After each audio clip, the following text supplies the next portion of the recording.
जल्दबाजी ना करें, बिना कानूनी सलाह के काम ना करें, और ऐसा ना हो कि पहले आप केस को फाइल कर दें और केस फाइल करने के बाद फिर आप कानूनी सलाह लेने के लिए अपने वकील साहब के पास जाएं, या आप कोई केस ना फाइल करने की बजाय भी आप कोई ऐसा नोटिस डिस्पैच कर दें, कोई ईमेल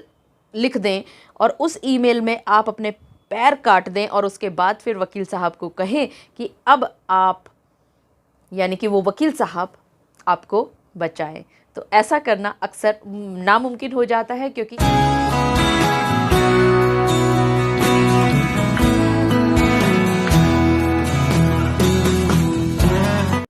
जब भी आप पति पत्नी के बीच में किसी भी बात को लेकर के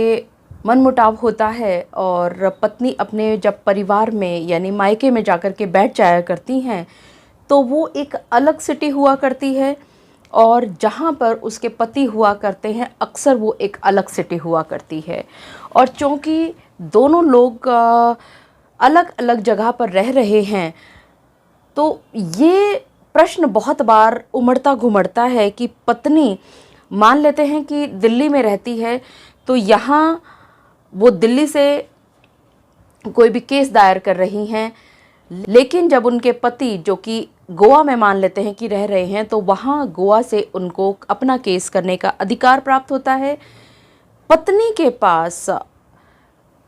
इतना साधन नहीं होता कि वो हर एक तारीख पर पेश होने के लिए गोवा पहुँच सकें और अच्छे से अपने केस को चला सकें। और यहाँ पर कि जहाँ पर वो रहती हैं अपने उस प्रदेश में, वो उस केस को ट्रांसफ़र कर सकती हैं, और इस केस को ट्रांसफ़र करने के लिए सुप्रीम कोर्ट में आपको पहुंचना होता है ट्रांसफ़र पिटीशन के ज़रिए। लेकिन बहुत बार हमने ये देखा है कि आपको किसी एक अधिकार के बारे में तो पता है, लेकिन उस अधिकार का प्रयोग कब किस समय पर करना चाहिए, इसके लिए अक्सर आप जल्दबाजी कर लिया करते हैं, आप कानूनी सलाह नहीं लिया करते। आपको जिस किसी ने भी बता दिया, आप बस उस चीज़ को अपने जेहन में लेकर के और कानूनी लड़ाई में कूद पड़ते हैं। ठीक इसी तरह का एक फैसला हुआ है 7 सितंबर 2022 को सुप्रीम कोर्ट के द्वारा अवनीश कुमार चौहान वर्सेस अंजलि राणा के केस में भी। यहाँ पर भी कुछ इसी तरह की परिस्थितियाँ आई। अंजलि ने अपने पति अवनीश के खिलाफ सुप्रीम कोर्ट में ट्रांसफ़र पिटीशन फाइल कर दी, और इसी तरह से अवनीश ने भी अपनी पत्नी अंजलि के खिलाफ सुप्रीम कोर्ट में ट्रांसफ़र पिटीशन दायर कर ली, और जो कि अमूमन बहुत कम केसेस में देखने को मिला करती हैं कि पति भी इसमें ट्रांसफ़र पिटीशन फाइल करें। लेकिन क्या किया जाए, अक्सर आप सब्सक्राइबर्स, अक्सर आप व्यूअर्स इसी तरह की गलतियां किया करते हैं। बहुत बार हमारे पास ये सवाल इस तरह के आया करते हैं कि आपकी पत्नी ने आपको बहुत ज़्यादा परेशान किया और आपने तलाक का केस दाखिल कर दिया,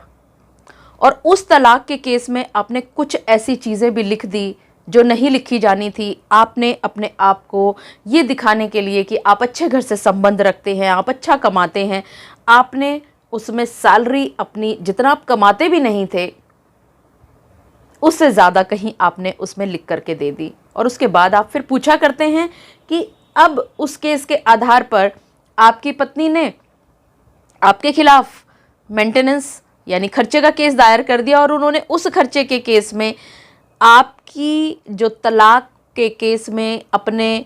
खुद से लिखी हुई जो तनख्वाह थी, जो सैलरी थी, उसकी सर्टिफाइड कॉपी लेकर के उन्होंने लगा दी कि आप इतना कमाते हैं। तो फंस गए ना आप। इसी तरह की जो आप जल्दबाजी कर बैठते हैं, अक्सर आपको ये कभी भी नहीं करनी चाहिए, क्योंकि यही गलती इस केस में भी हुई है।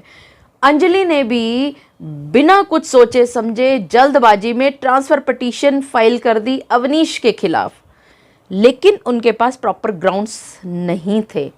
जज साहब ने अच्छी तरह से ट्रांसफ़र पिटीशन को सुना, मेरिट्स पर देखा और जज साहब को ऐसा कोई भी मेरिट नज़र नहीं आया जिस बिना पर वो अवनीश द्वारा फाइल किए गए केस को अंजलि के क्षेत्राधिकार में ट्रांसफ़र कर ले, और ये कहते हुए, ये देखते हुए जज साहब ने इस ट्रांसफ़र पिटीशन को डिसमिस कर दिया। तो आप सभी ने आज के इस वीडियो के माध्यम से इस बात को भली भांति गांठ मार लेना है कि आपने कोई भी केस बिना कानूनी सलाह के जल्दबाजी में नहीं करना है। कई बार इस तरह की जल्दबाजियां पार्टीज कर लेती हैं कि आखिरकार किसी न किसी वकील को कोई ना कोई केस, किसी न किसी केस कोर्ट में दायर कर देना पड़ता है और इसका खामियाजा भी आपको ही भुगतना पड़ता है। तो आप ये कोशिश करें कि अगर आपके वकील साहब आपको कुछ समझा रहे हैं, कुछ बता रहे हैं, तो आप उनकी सलाह को ज़रूर मानें, ताकि इस तरह की गलतियों का खामियाजा आपको ना भुगतना पड़े। मुझे पूरा विश्वास है कि आप सभी को आज के इस वीडियो के माध्यम से भली भांति पता चल गया होगा कि जो मैं अपने सभी वीडियोस में बार बार कहा करती हूँ कि जल्दबाजी ना करें, जल्दबाजी ना करें, बिना कानूनी सलाह के काम ना करें, और ऐसा ना हो कि पहले आप केस को फाइल कर दें और केस फाइल करने के बाद फिर आप कानूनी सलाह लेने के लिए अपने वकील साहब के पास जाएं, या आप कोई केस ना फाइल करने की बजाय भी आप कोई ऐसा नोटिस डिस्पैच कर दें, कोई ईमेल लिख दें और उस ईमेल में आप अपने पैर काट दें और उसके बाद फिर वकील साहब को कहें कि अब आप, यानी कि वो वकील साहब आपको बचाएं। तो ऐसा करना अक्सर नामुमकिन हो जाता है, क्योंकि ऐसा कोई जादू की छड़ी किसी वकील के पास नहीं हुआ करती। मुझे पूरा विश्वास है कि आप सभी को मेरा आज का वीडियो भी बहुत अच्छा लगा होगा। अगर आपको मेरा आज का वीडियो भी अच्छा लगा तो इसको लाइक, शेयर और कमेंट करना ना भूलिएगा। और हाँ, अगर आप मेरे इस चैनल के लिए नए हैं तो इसको जल्दी से जल्दी सब्सक्राइब कर दीजिएगा, ताकि आपको इसी तरह के लीगल इन्फॉर्मेटिव वीडियोज़ की नोटिफिकेशन सबसे पहले मिल सके। अपना और अपने परिवार का बहुत अच्छी तरह से ध्यान रखिएगा। Thank you, take care, bye bye.